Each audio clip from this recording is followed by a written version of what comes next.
What's up, guys? Sebastian Castillo here again. It's still windy, so apologies for that. But I just had to make this video. I just did an approach. It was a group of 3 Ukrainian women.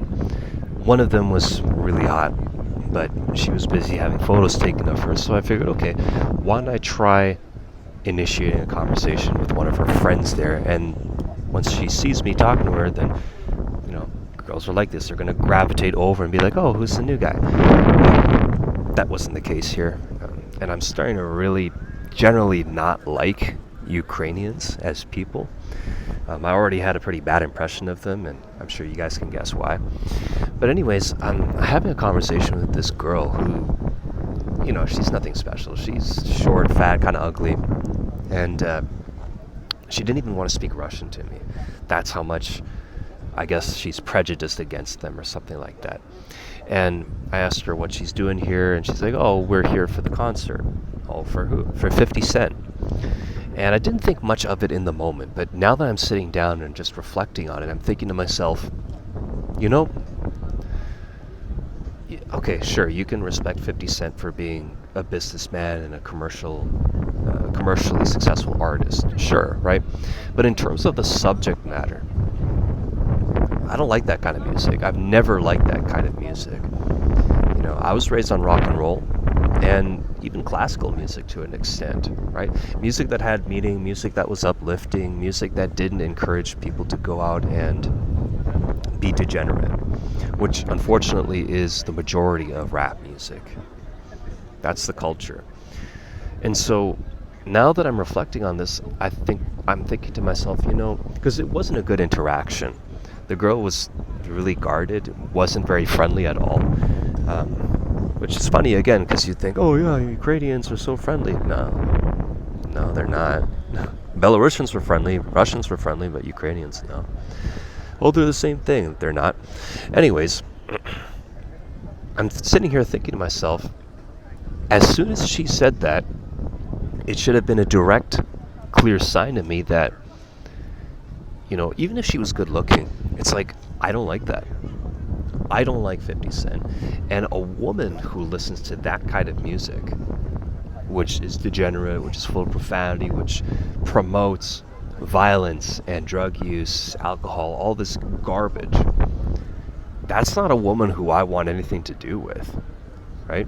And it also brings to mind another idea that, unfortunately, a lot of women out there look really nice, but what's inside isn't nice.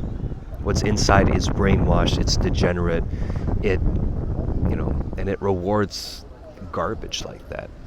And some people can argue, oh, Sebastian, you're just being salty, right? You're saying that because, this is me opening up here a lot, because you were not a popular kid. The popular kids listen to stuff like 50 Cent in school, and you were left out, right? You listened to heavy metal, you were this, you were that, you weren't accepted in that circle.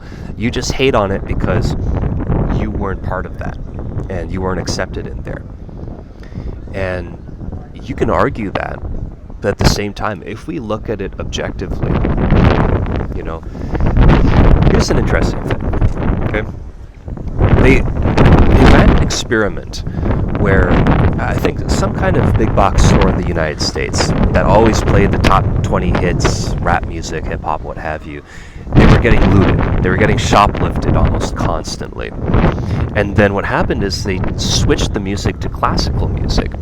And what do you know? I don't know the stats, but the amount of crimes and robberies that were occurring greatly decreased. And so why is that, right? Well, I don't think I need to spell it out too clearly here for you, right? I don't need to just serve it up on a silver platter. You guys are smart. You guys get where I'm going with this. But bringing it back to the main point here, right? We as guys, when we speak to women, for the longest time, we feel like we're the ones that have to put on this little performance for her, and we need to make sure that we're not saying anything wrong, and that, we have the highest chance of her liking us, and feeling like we like her, and concentrating on her, and giving her all this love and affection.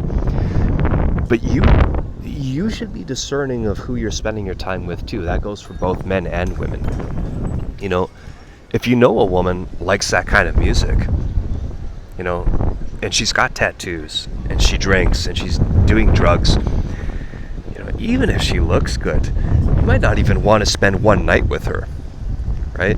And you can have extremely tight pickup artist game to the point where, yeah, you can get her in bed and do any of those things with her, but do you honestly, genuinely want to spend your time with a person like that? If she was a man, would you want to? You know, ask yourself that. I know how I would feel and how I would answer. So just food for thought, guys. You know, I don't even care that that woman rejected me. You know, I was already subconsciously rejecting her because I didn't like what she was saying. I didn't like the way she was treating me. And it's funny how that works too, right? You can be rejected, quote unquote, by a 5, right? And then your very next approach, you can go up to an 8, 9 out of 10. And she'll be fantastic. She'll be a great person. She'll treat you a million times better. And she'll treat you like gold. It's just funny, right?